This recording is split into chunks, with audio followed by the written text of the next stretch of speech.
Hey folks, welcome to Bear Mountain. Today we're doing a little experiment. Actually, it's something that I've been meaning to do to try to begin to get a judgment of how improving the soil is helping our plants.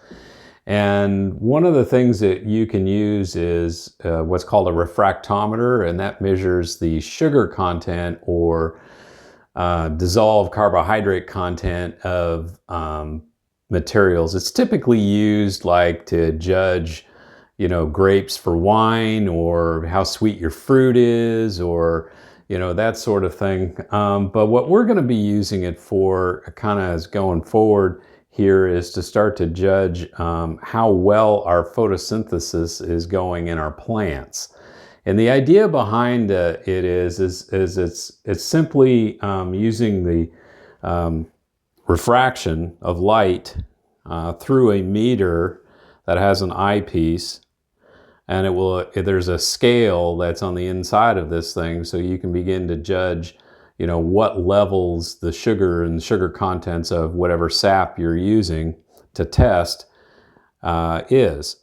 And the idea behind this is there's a relationship between the higher the Brix level or the sugar level that you test for is an indicator that the plant is photosynthesizing more efficiently. And there's also been noted that there's a relationship between the level of your Brix level and how healthy the plant is and how well it's able to ward off diseases and insects and things of that nature.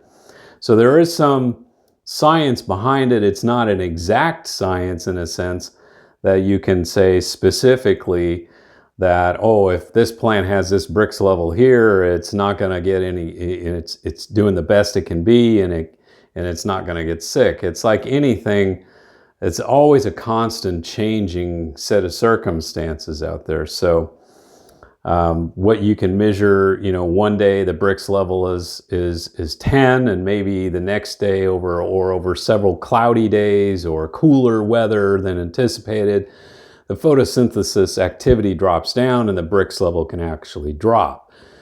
So it's kind of taking a one-off measurement doesn't really give you the overall picture of everything. So it's something that what we're going to do is we're going to take a number of our flower crops and our vegetables and kind of use it as kind of a guiding trend.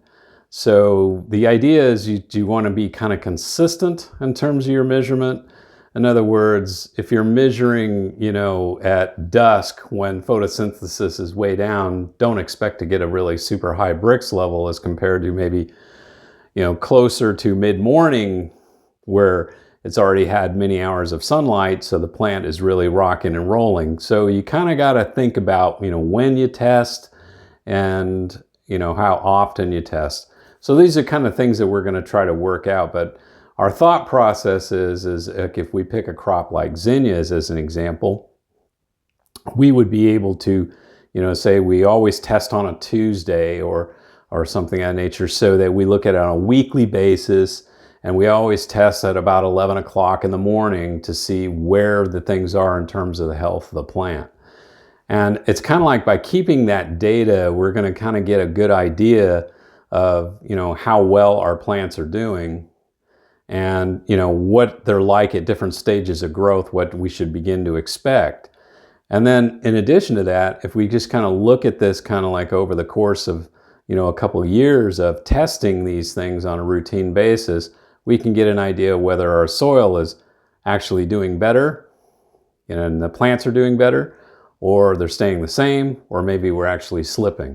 Because the health of the soil and how efficient that the minerals and things that they can get into the plant will have a great impact on its ability to make the sugars and things that it needs to thrive. So the refractometer itself is really a simple device. As I talked about earlier, it's basically got an eyepiece, a focusing mechanism, and then there's actually a refractometer, a plate where you put what it is you're trying to measure on here. And It's very simple. It's non-powered. There's no batteries or anything of that nature. Once you put on a couple drops of plant sap on here, make sure there's no air bubbles. You put the cover over the top and you simply hold it up to the light and look through at the scale. And usually within about 20 to 30 seconds after you put the drops on is the best time to kind of take a look, because it's kind of had a chance to stabilize and spread across the lens of the refractometer correctly. And that's the point where you kind of, that's your measurement. And again, taking a particular measurement and saying, whoa, the Brix level on this plant's only 3. I would have hoped it would have been 10 to 12, because I've heard that, if a plant has a Brix level of 10 to 12, it's going to have less, pressure from insects and diseases. But that Brix level can be greatly influenced, like I talked about, depending on the time of day, depending on how, the sunlight's been. Time of the year also has an impact. When you can look at a relatively healthy plant, say like a ranunculus that's growing through, the low lights of winter, and I would expect that even though it's nice and green, I would have thought, oh, it'd have a great big, high Brix level. But the testing we've done on our plants in our tunnel is they average about 3 to 4, but the plants are healthy. So you just kind of realize that as we test going forward on those ranunculus, that's probably going to change now that we're going into higher light levels and we're going to start moving towards the point where they're going to start getting ready to bloom. So it's all a matter of, I guess what I'm trying to get to, it's a matter of flow. It's a matter of the process and keeping track of these things and looking for changes and trends. So it may seem like maybe that, it's a lot of work, but I think in a general sense, it's a good tool to use to determine if what you're doing is actually making a positive impact, or maybe even no impact at all, or God forbid, a worse situation. You're making things worse. So if your Brix is low, how do you fix it? Well, that's when you would start looking at saying, okay, what am I missing in my soil? After you eliminate the environmental factors like, oh, well, we had a cold snap, so things generally, went back down to the roots, so to speak. The plant, and plants have been noted to move sugars and things rapidly down into the roots during bad weather events. Particularly perennial plants can do that. And so it kind of depends. So you got to take those environmental factors into account. But let's just say in a general sense that that's what you've been averaging as you've been going through the process. I think at that point then what you need to start doing is you need to start looking at, okay, maybe I do need to go out and get a soil test and see where I'm specifically having a problem. Or you want to get even more technical, you could do a leaf sap analysis, send it off to a lab and have them find out, okay, are you missing something like a micronutrient, a molybdenum or manganese or things of that nature, where the plant's just not getting what it needs to help it through its photosynthesis and being effective. So you can kind of start to use a little bit of technology from that standpoint of some tests to kind of narrow in what's missing in the plant and then what's missing in your soil, or at least from an availability standpoint. So that's kind of the more technical answer of it if you wanted to go that way. But, I guess I would also look at the plant in general. Is the plant generally healthy looking, but the Brix level is low? Don't panic. Look at it from the standpoint of maybe you just need to monitor that and just watch it and see how it flows, and it doesn't necessarily mean that what you're doing is wrong. It just means that maybe over time, these things are going to get better.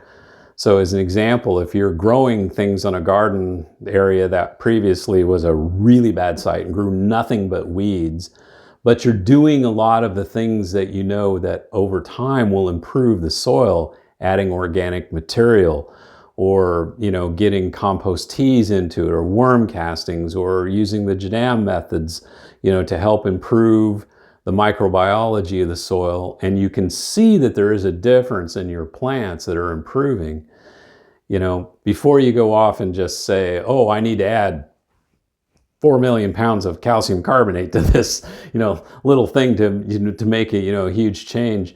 I think I'd be very careful about it, because everything that we try to do, our experience has been, is you want to nudge nature in the right direction. You don't want to slam it with, you know, oh, it's missing magnesium, so let's just add a whole bunch of magnesium sulfate, you know, and that'll make it available for the plants. I think you just have to be careful with that kind of stuff, and use it as an indicator of how you're moving. So that's my lecture for today. Hopefully, you know, you're still watching, because what we wanted to do today was just kind of give you kind of an example of how to use this, and then show you just kind of the difference between a couple of things that were store-bought plus the stuff that we got out of our own garden. Okay, little caveat from the camera person. It's really hard to capture the Brix through the refractometer. Refractometer. Say that 12 times fast. It's really hard to capture that from my point of view as the camera person. I can't hold the camera hardly steady. We have a couple of snapshots. We have a couple that I actually got, but I can't show you every measurement. But we do have measurements on it. Yeah, we do. So the first one that we're just going to do as an example here is this is our own shallots. Now I've kind of peeled it back a bit. So this is a storage bulb, and you would expect that it should have a fair amount of, you know, sugars and things of that nature. And it's, you know, this is January. These were harvested in like, end of July, I guess, thereabouts. And they've been in, you know, adequate storage, and they're all pretty good. So what we're going to do is we're going to kind of cut off pieces of this. And then what we do to get the sap, and you can do this with leaves, you can do it with fruit, whatever it is. But this is just a simple little garlic press. They probably have all kinds of different looks, but the basics of it is there's a flat surface on it, goes inside of a thing that holds it, and there's a grate at the bottom. And so when you push in on it, you're going to use your own force of your hand. You're going to push it down as tight as you can just to get a couple of drops. You don't need to get a gallon of juice to use this refractometer. Matter of fact, all you really need is 1 or 2 good drops. I mean, we're talking about 0.5 of a milliliter. You know, we're talking just a drop or 2, because the surface tension of this smooth surface on the refractometer, once you put a couple drops on it, it's going to spread across the top of the screen on the refractometer, and then this lid, as it comes down and closes over the top, will make contact with the surface of the refractometer, and the material will spread pretty equally over the screen. And so you don't need a huge sample of things. Some things could be a little drier and maybe have a little less sap to them than others. Some things are a little more juicy.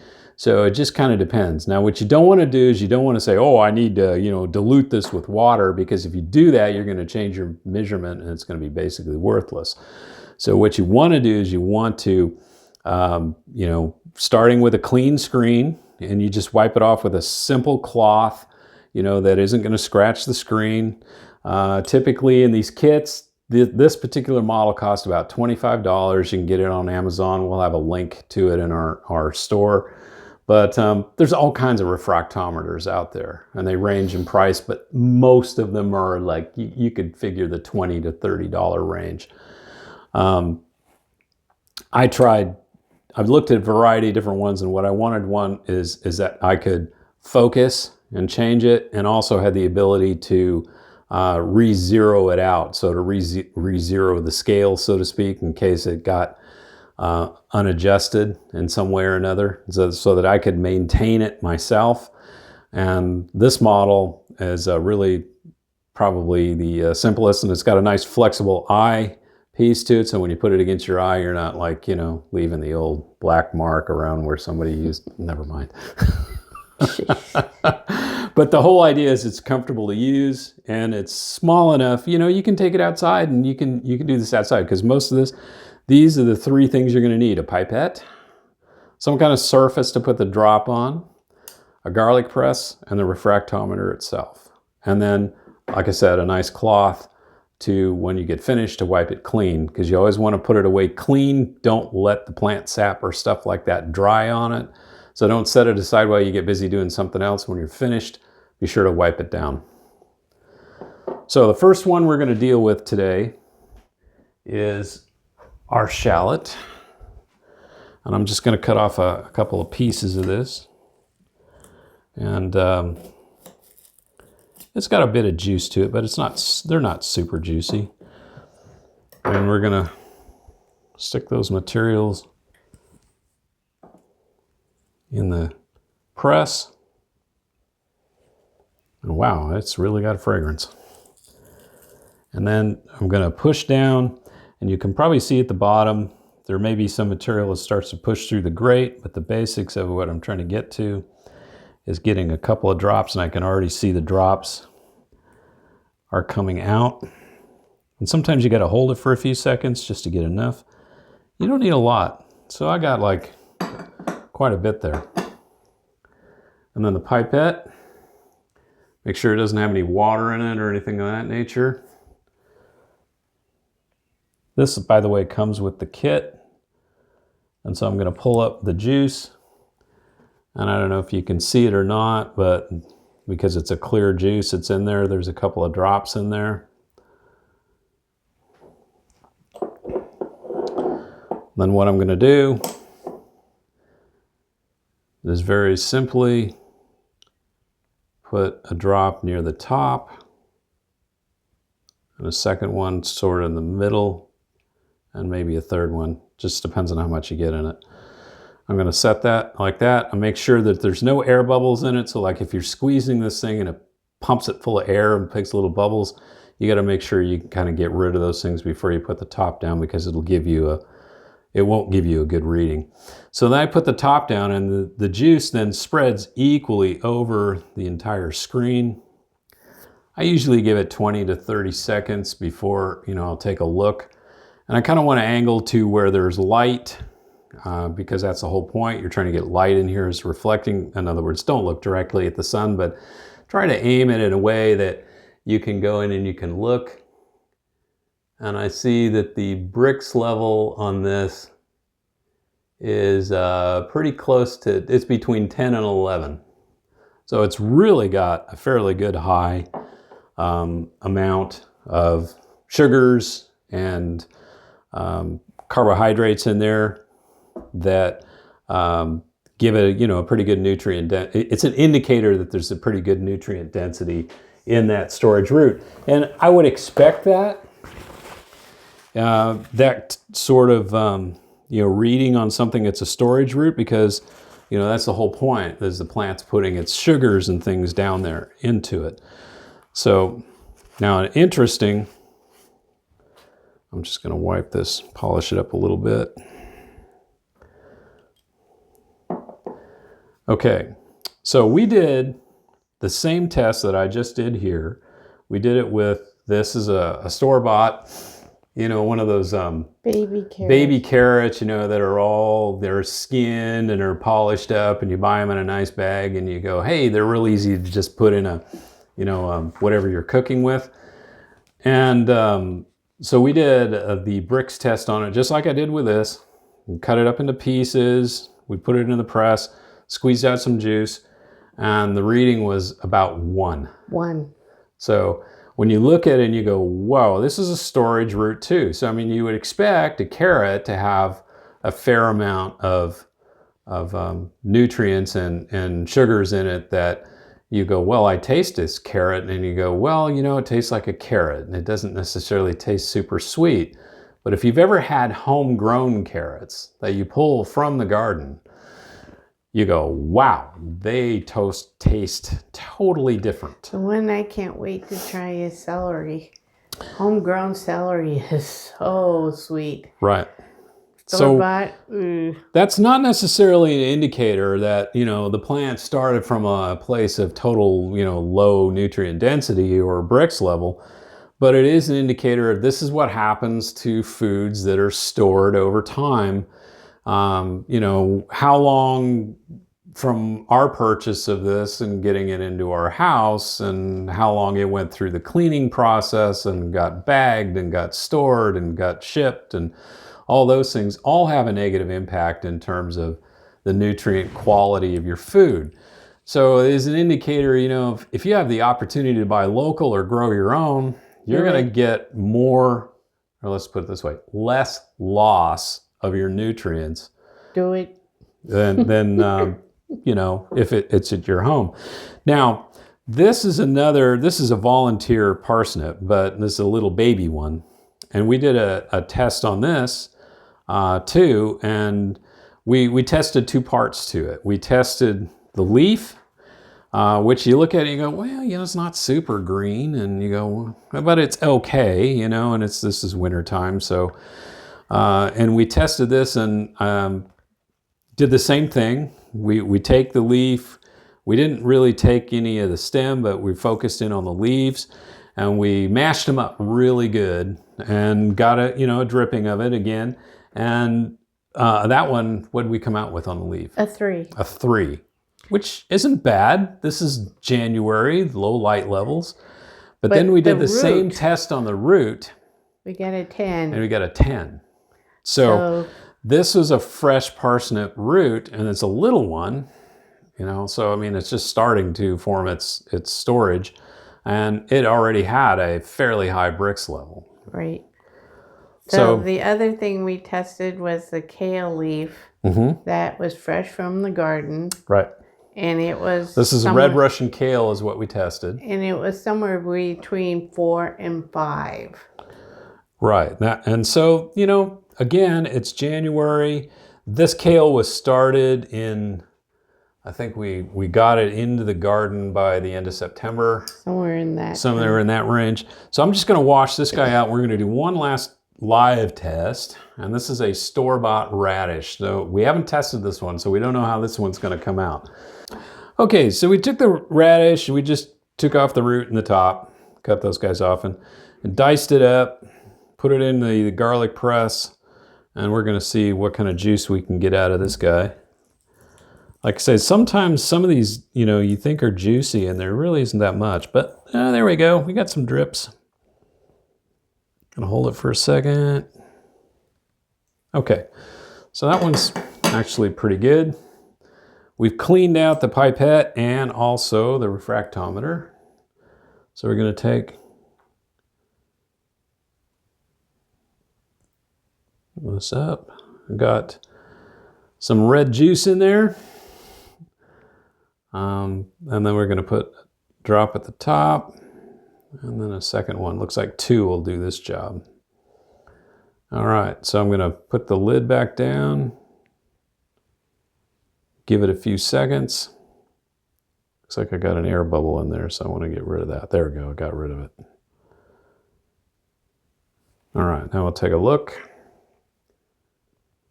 Oh, wow, that is bad. It's better than the carrot, but it's a 3. So fresh radishes, again, probably would have a much higher Brix level. So again, the Brix is an indicator of nutrient density. It's also an indicator of photosynthetic efficiency. So the longer, I guess, what you get out of this is this. Fresh stuff is always better than stored stuff. Okay, duh, right? But more than anything else is you might want to check out, do the same kind of tests and say, hey, I've got different farmers in the farmer's market. They both seem to have good carrots. Maybe I'll just, buy a bunch from each and test and say, whoa, you know what? Farmer Joe over here, he raises really good carrots. They got a Brix level of like 10 to 12. And Farmer Fred over here, his Brix level is maybe 5. And you go, well, you know what? Assuming that there's, a good, the taste is good, you might want to go with the higher Brix level. So maybe, you know, as a way for you to say, hey, how can I get more nutrient density in my food that I'm consuming? You know, this is kind of a way you can kind of just test to see, well, where is it at? And it'll also give you an idea, you know, in your own homegrown, you know, what maybe variety of tomato, as an example, performs better in your garden than another one. Gives you, you know, more nutrient density or more tomato flavor or more higher Brix level, things of that nature. So, you know, it's an indicator that sometimes, you know, some plants don't do as well in certain locales as other plants do. So this is kind of a cool tool to be able to kind of use it in multiple different ways. Anyway, unless you've got any questions. No, other than we're just going to see what our soil looks like after all the stuff that we've been applying. Does it make a difference? And Yep. we're going to check our grown vegetables for nutrient density. Yep. So, I think I got it. Thanks for watching today. The name of this company is AICO. I can't pronounce it right. It's AECHOS. We'll have a link down Anyway, we'll have a below. link to it. Want to thank you guys for watching today. And as always, stay safe out there. We'll catch you on the next video. Bye-bye. Bye-bye.